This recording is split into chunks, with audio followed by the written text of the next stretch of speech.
Mr. Daniel Cummings is here as my guest on this edition of Unrendered. Daniel Cummings, welcome to Unrendered. You're no stranger here to the studios of IKTV and to this program. Well, thank you very much, Tony. Indeed, it has been quite a while. Thank you for having me along. Yes. Let's get straight into it. There was the issue of the opposition not turning up at the House in the last sit-in. What is the reason here for not doing so? Yeah, well, you can choose the one you want, but there are so many. I think our viewers and listeners would realize that the Parliament of St. Vincent and the Grenadines has become a joke. And that's just largely so because of the person who sits in the most powerful seat in the House, that is the chair, the Speaker of the House. Mm-hmm. And when one examines how a Parliament is supposed to operate, I think it is fair to say by any objective thinking person that this man is a disgrace to the office of Speaker. And most of the confusion that occurs in the House can be laid squarely at his feet. And that is indeed very unfortunate. Seems to me as if there is a dog fight going on. And I describe it as a dog fight because, you know, dogs, once they pick a fight against each other, every time they encounter, you know, every time they have an encounter again, it deteriorates into a fight. Well, and it seems as if this is an impasse which always ends in a fight. It is not a dog fight at all. In a dog fight, you have dogs with the various weapons, and they both have a chance. Mm-hmm.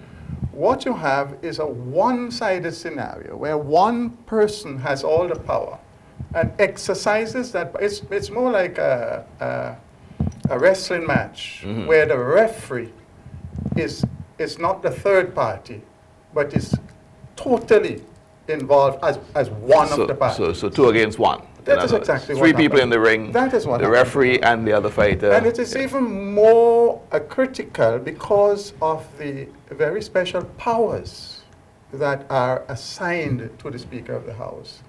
It is the understanding from the British practice that you would expect a normal human being, a person with decorum, a person with independent means, a person who can think, a person who doesn't have to respond directly to the strings being pulled. For the House to function normally, you must have a Speaker with backbone, who is not afraid of either side, who is independent and objective, and has the broad objective of bringing the best out of the members. So you're saying Hendrik Alexander does not have any of these qualities? No, I didn't say that. I say it never demonstrates any of those characteristics. Whether he has them in him, it's not for me to judge. He has never been able to demonstrate any of those characteristics. Now, is this gameplay by the NDP? Because this is the battlefield of politics. And one of the things is that if you make up your mind that you're going to make the House look insignificant because of your perceived notion of the Speaker, but then it's a strategy of yours just to distract from the real reason why you don't want to be there. Is that part of your strategy to sort of rubbish the Speaker so that you can choose to walk out of the House on that grounds? My good friend, let me use a simple example of the last time we walked out of the House to explain to you and to our viewers what we have for a Speaker. In my contribution to the supplementary estimate debate, I spoke of the selling of the lands in Kanawhan, mm-hmm, and how critical that is, and call on the government to relook that, to put it on hold if they haven't sold it already. In his response, Senator, the Minister of Works, Julian Francis, said that I, in my presentation, indicated that the government should put the airport project on hold.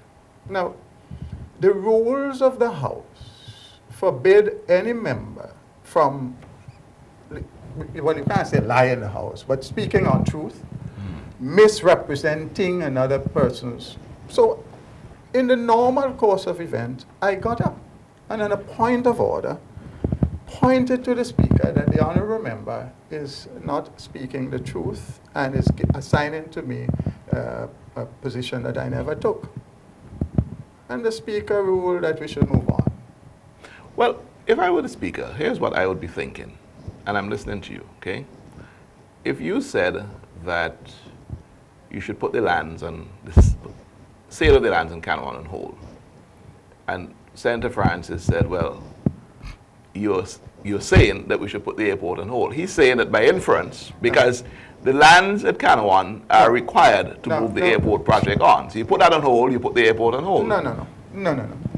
It seems to me. Well, you can, and I'll tell you something up front, you know, and I've heard people say, the general impression is that you are a ULP proponent. You and me? know? Yes. Oh, okay, fine. But when I listen to that comment, you make me pull back because it is illogical to jump from the suspension of a small component of $200 million plus on a $1 billion project as being a mechanism for putting the project on hold. How could you possibly move from stopping the sale of some acres of land, which is the smallest component of the $208 million, to a move to stop the project?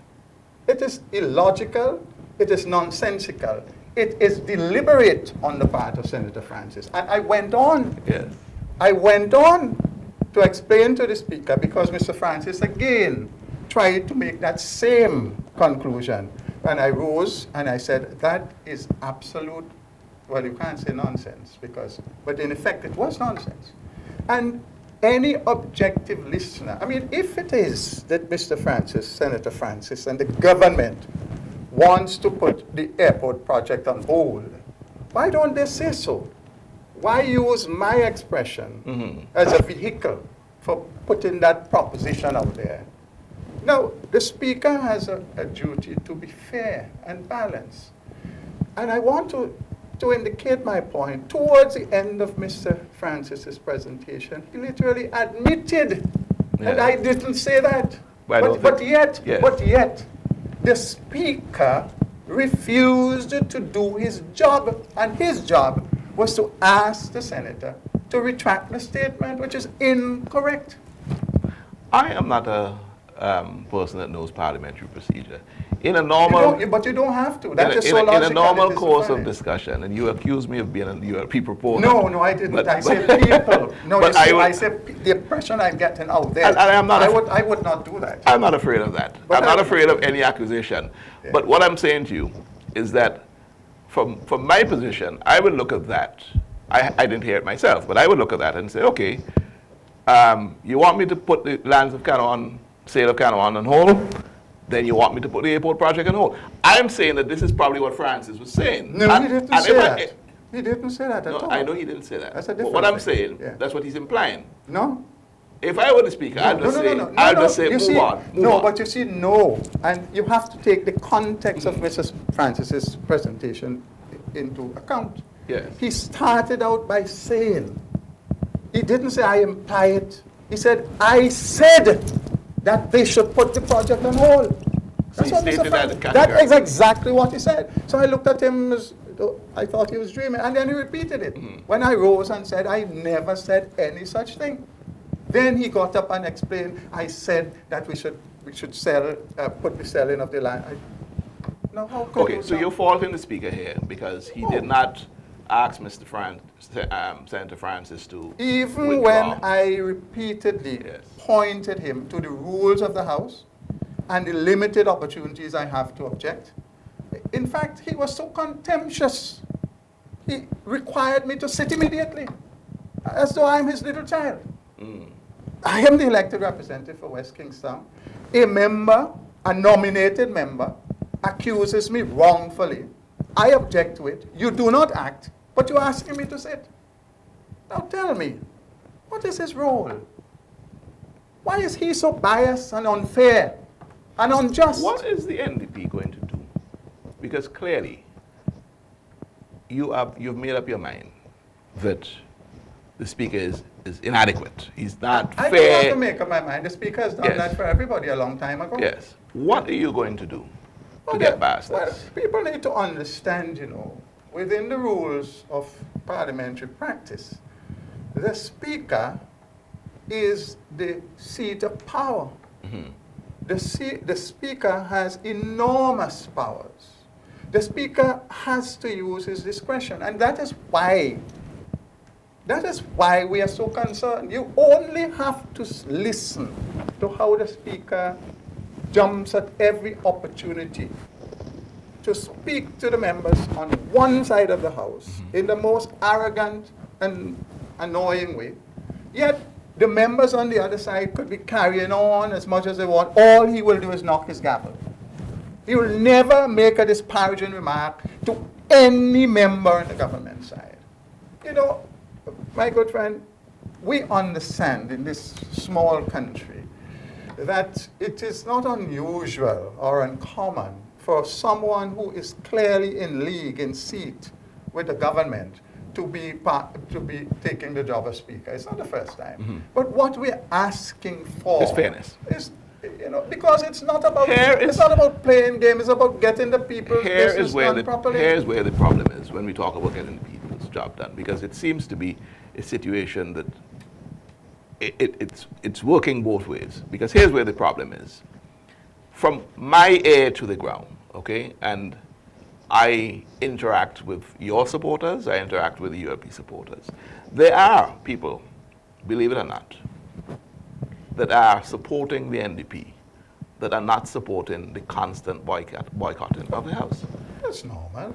But aren't you afraid that that is a strategy that may backfire if it hasn't done so already?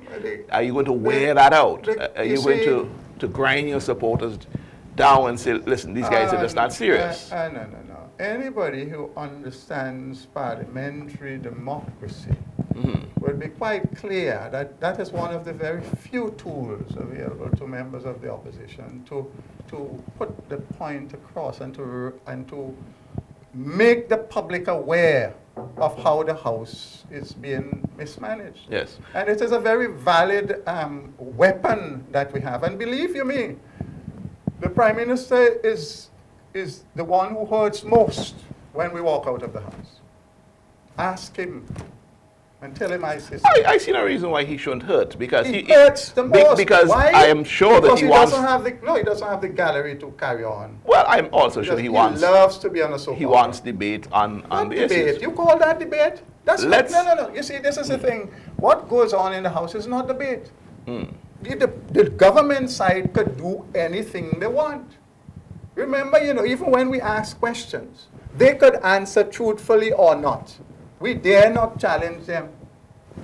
We cannot respond to anything they say. Daniel Cummings, with the end of the first section. I'm going to pick this thing up with the Speaker just for a short bit. I'm going to bring in the days of Sir James Mitchell in opposition, because I did speak to him during this week about the opposition boycott, and I'm not going to say what he had to say, but there are a few things that I want to bring up on the whole issue of boycotting the House when we come back.